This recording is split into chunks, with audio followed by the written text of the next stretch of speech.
Hello guys, welcome back with me again in this channel.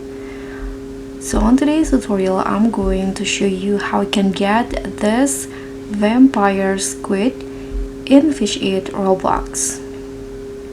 So this epic tire squid is hidden inside the lost isle, and let me show you the gear that I use and also the exact location where you can get this one.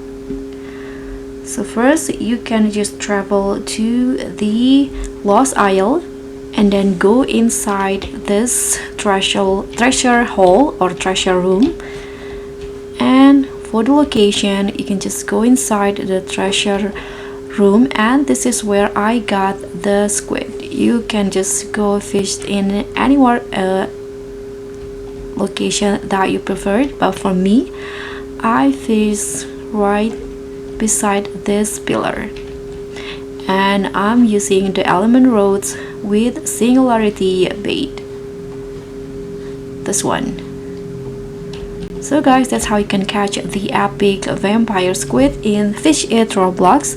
Thank you so much for watching. Don't forget to like, comment and subscribe. Also click on the thanks.